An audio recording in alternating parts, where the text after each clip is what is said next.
पंजाब में बाढ़ की स्थिति बनी है वो अब तक के बनी हुई सबसे गंभीर। 2023 में भी बाढ़ का प्रकोप था, लेकिन इतना नहीं था।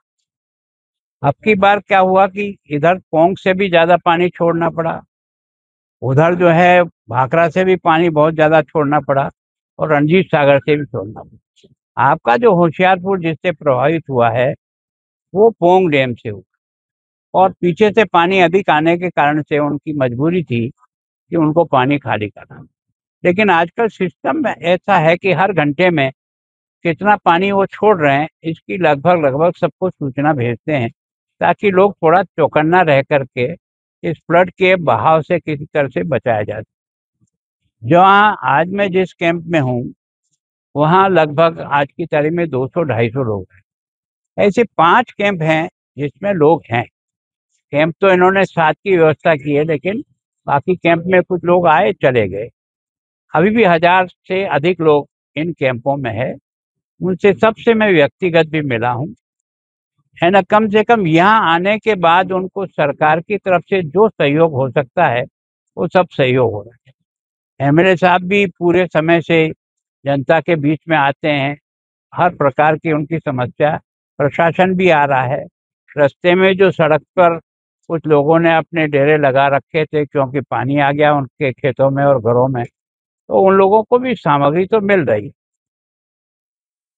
बड़ी समस्या जो मुझे ध्यान में आई वो ये है कि दोनों साइडों पर जो कटाव होता है मट्टी का, अधिक प्रवाह आने के कारण से वो कई बार बहुत नुकसान कर रहा है। और फिर क्या है कि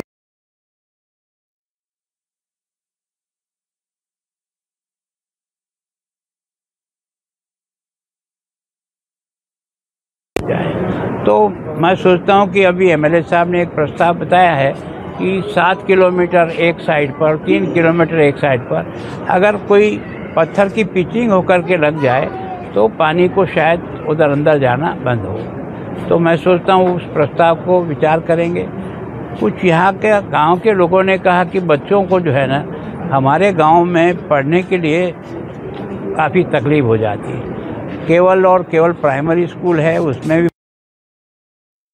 तो उतना नहीं आता। तो मैंने कहा कि सरकार कम से कम प्राथमिक शिक्षा को इतना महत्व देती है कि जितनी आवश्यकता हो, नई बिल्डिंग बनाने हो तो ही पूरा पैसा देती है सभी, पर आपको उसको देखना पड़ेगा। दूसरा क्या है, ये जो मकान बहुत नीचे बस गए हैं इनको कोई न कोई आपको ऐसा लेवल पर ढूंढना पड़ेगा जिसमें पानी का फ्लो इनको बार बार परेशान न करे। और प्रधानमंत्री आवास योजना के तहत ये जो इफेक्टेड लोग हैं, जो कई बार इफेक्ट हुए हैं, योजना के तहत लाभ मिल सकता है। प्रस्ताव बना के भेजें, हम भी ट्राई करेंगे ताकि कम से कम मकानों का ये जो बार बार गिरते हैं और जिसके कारण से हादसा ज़्यादा हुआ, यहाँ जो है ना जितना बाढ़ का एरिया है वो तो 8000 समथिंग बीघा पे पानी का फैला हुआ है, लेकिन डेथ यहाँ बहुत ज़्यादा है। अभी तक जितने मैंने ये छठा जिला में देख रहा हूँ कि या तो इससे ज़्यादा पठानकोट में 9 डेथ हुई है। बाकी अमृतसर में बहुत फैला हुआ, लेकिन डेथ केवल 3 थी। उसमें से भी एक जो है सर्प के काटने के कारण से हुई। तो उन्होंने इसका एक तरह से प्रिकॉशन लेकर के लोगों को जिस प्रकार से निकाला। यहाँ क्या है कि फ्लो अधिक होने के, तेज़ होने के कारण से, बाकी जगह फ्लो इतना तेज़ नहीं होता। यहाँ ढाल की ज़मीन है, पोंग बिल्कुल ऊपर है और उसके कारण से बहाव जिस गति से आता है उसके कारण से संभावना ज़्यादा रहती है। तो मैं सोचता हूँ इनको ये प्रस्ताव बना के भेजें। हम कोशिश करेंगे स्टेट गवर्नमेंट से भी और केंद्र से भी।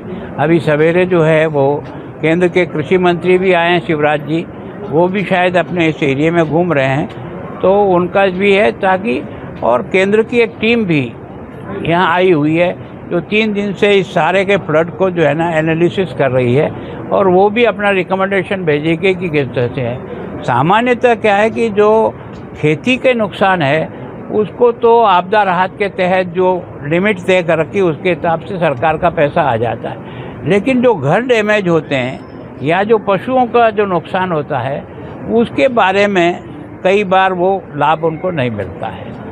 सर, ये पोंग डैम है ना, उसका पानी तो स्थिर आ रहा है। हमारे को जो मार कर रही है वो चक्की बैंक का पुल या खट का पानी आ रहा है ना, वो अफेक्टेड कर रहा है इसे। उसके बारे में वैसे क्या है कि जो मुझे बताया, मैं अभी उसने गए यहाँ कई छोटे छोटे नाले भी आकर के और इस नदी में मिलते हैं। उस नाले के पानी के कारण से भी यहाँ के लोगों को फ्लड की स्थिति बनती है। दूसरा क्या है कि ये जो आपका नदी है ब्यास, इस नदी के लेवल से कई जगह जो है ना इससे भी कम डिप्रेशन में है, तो उसके कारण से उनका पानी निकलना और उनकी प्रॉब्लम हो जाती है और भर जाता है। तो मैं सोचता हूँ वो तो डिपार्टमेंट को ड्रेनेज को सिस्टम को मजबूत करने के लिए, क्योंकि पानी 2 दिन 3 दिन भरा रहेगा तो फसल को नुकसान तो 100% होगा, बाकी होगा नहीं होगा। तो मैं सोचता हूँ इससे जितना कंपनसेशन देते हैं हर फसल के नष्ट है, अगर उसको एक साथ मिला करके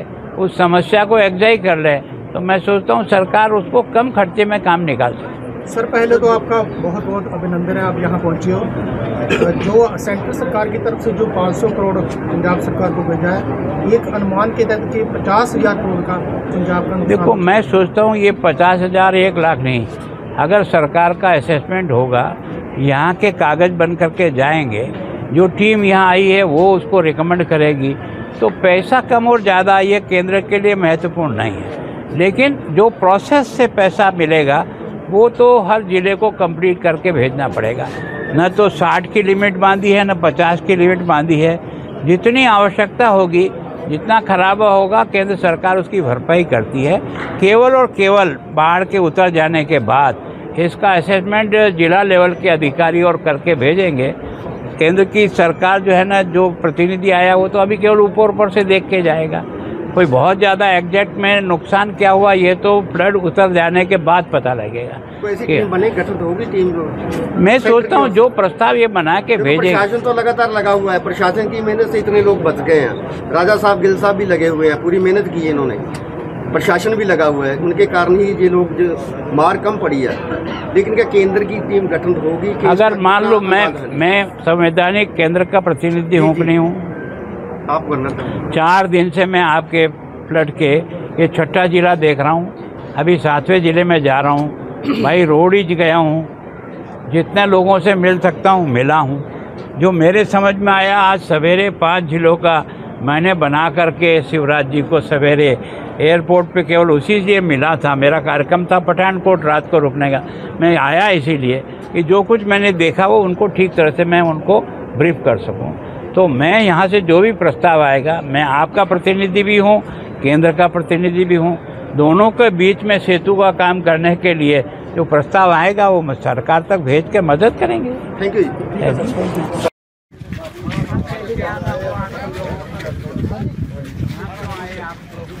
आ गया जी सामने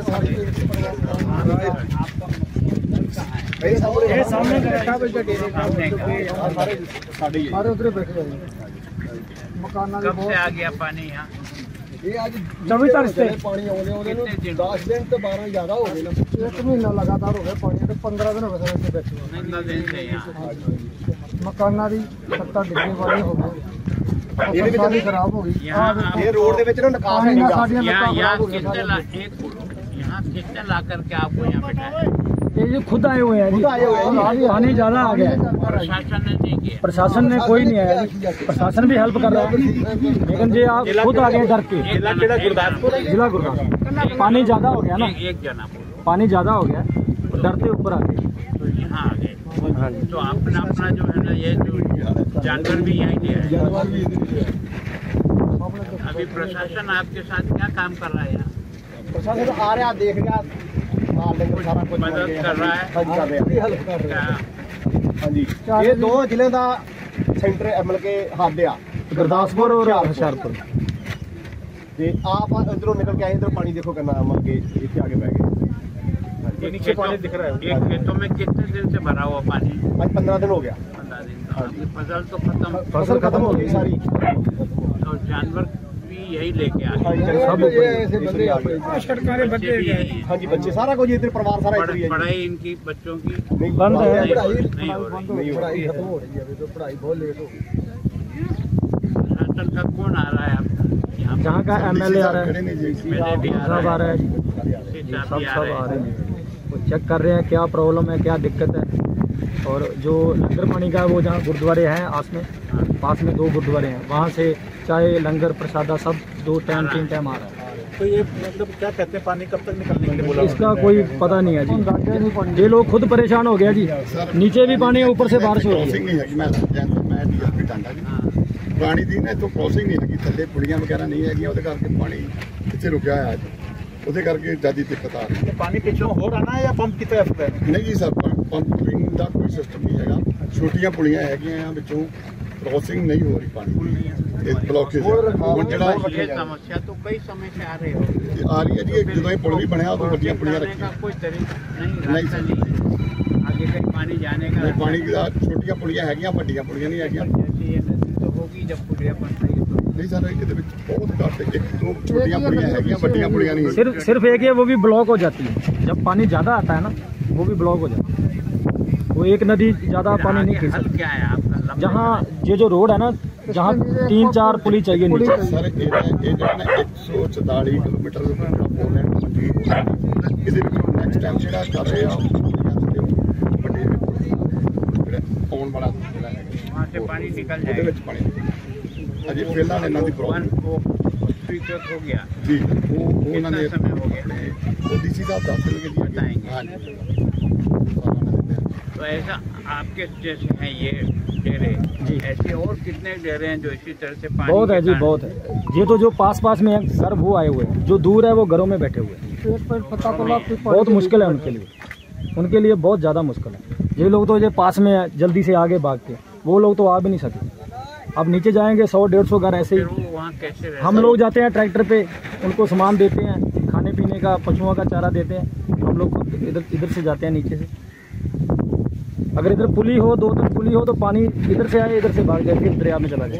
आप जगह कह रहे हो आगे जा करके जो योजना बन रही है सर वो कितने समय बने वो बताएंगे। वो डीसी साहब एसडीएम साहब और कोई मेहरबानी साडा इन्ना निकास हो जाए पानी का, और थोड़ी सरकार की तरफ से थोड़ी आर्थिक मदद चाहिए, वो हो जाएगा। क्योंकि फसलें बर्बाद हो गई हैं लोगों की। क्या है कि उसका हिसाब बना के देखेंगे। बन लग गई जी साडा इथों ਇਹ ਸਾਲ ਅੱਗੇ ਮੈਂ ਕਹਿੰਦਾ ਇਹਨਾਂ ਨੂੰ ਵੀ ਜਿਹੜੇ ਦਰਿਆ ਦੇ ਦੋਨੇ ਸਾਈਡ ਤੇ ਨਾ ਫਲੱਡ ਗੇਟ ਬਣ ਜਾਣੇ ਚਾਹੀਦੇ। ਫਲੱਡ गेट के दरिया डूंगा पड़ता है, पीछे फसलों ऊपर वो जब बड़े तो फ्लड गेट खोल के पानी निकासी हो सकती है, दरिया में डाल सकती है। जहाँ पुली बन जाए उसके नीचे से जाएगा।